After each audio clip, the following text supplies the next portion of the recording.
do you support reducing the size of our federal government? Absolutely, 100%. It's way too big. So you It's spoke way earlier too. You said like the FBI. So I mentioned this to Cliff Wiley, and one of the things for me being a law enforcement officer, I'm right there with you somewhat that I think something has to happen. I kind of go more towards maybe refunding the FBI. And I mentioned to him, and this is where I'm going to ask you, because I think we've got to reduce our federal government. If you look at the 10th Amendment, the states, for one, are the ones that had the power to make laws unless it's written in the Constitution. And I well. We think have. our government has gotten a little out of control. So, were you going to say something? I was to your point. Yes, it's because we're not following what the Congress is not following what they've been elected to do and swore to uphold, and that's enumerated powers. There's only a Yes. certain amount of things that the federal government is by the Constitution has been mandated to handle.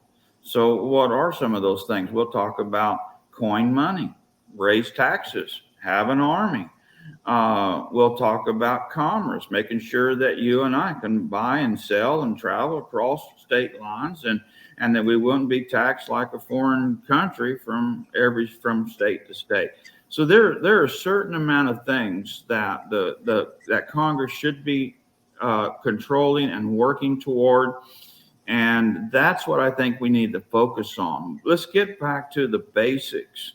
And what I see of being around congressmen and political figures that have spent their life doing it and they aspire to do it and they're politicians is that they don't seem to have an appetite to really uphold and get to the business of the people.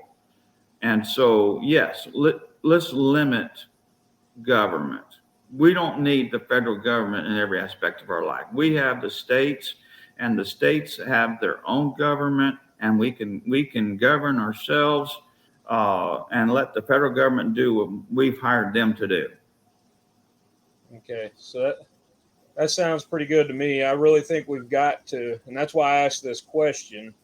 And talking about the FBI, like I said, I asked this to, or presented this question to Cliff Wiley, and I asked him, I'm going to ask you the same question. I think we need some type of police that can do nationwide, but I don't think it needs to be federal.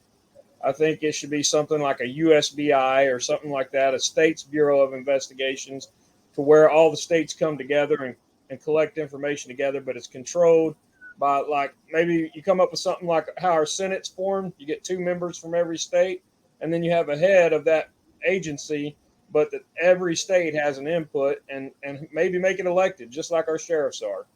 Because this, for me, the FBI is out of control. And I think we've got to rein them in. And I really do not believe anywhere in the Constitution do I see anything about having a federal, because it nearly seems like they're an arm of the military at sometimes. And so, because they're federal. And that's where a They're lot of federal. citizens that I talk to, I mean, I've had citizens as a law enforcement officer that have come to me and been like, why do y'all need armored vehicles? And I explained to them that, on local law enforcement level, hey, we do need to have some armored vehicles for, You get shot at, don't you? yeah. I mean, you don't want us out there without any armor, without anything to go Right, protect your family, to protect your kids. right. But at the same time, we'll talk a little bit more about the Second Amendment. I think the people should be able to defend themselves more. And I think we've gotten away from a lot of that. So I don't want to talk too much common sense here, but of my views, I really want to let you kind of speak here. So if you don't have any more to put on that, I'll go ahead and move to the next question.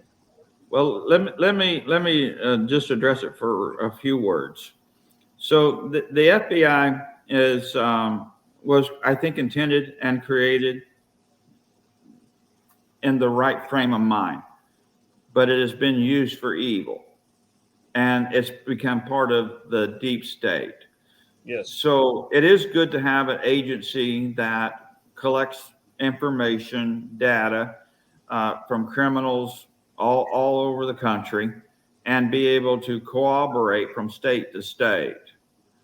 I think that they are. It is a necessity, but we could do that just by us playing friends, us being friends with Oklahoma and Arkansas. You know, we could do that on a state level as well. I agree with what you're saying.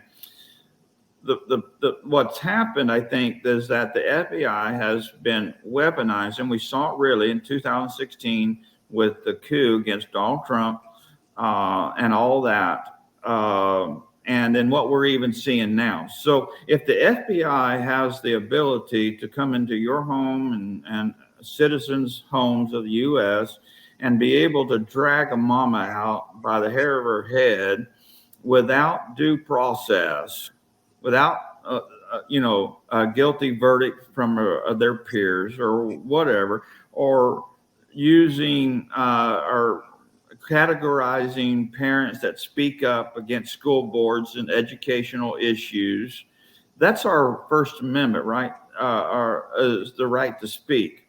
And so the FBI is tainted in the last several years more openly, if you will. It's probably always been going on, but lately more openly, so that the curtain is pulled back just a little bit. So let's rein that in. Let's do a checks and balance, like you said. Let's figure out some way where every state's represented, and that we're actually not having it all one party or the other, and let the law be the law, and not what I think or what they think, but let the law be the law.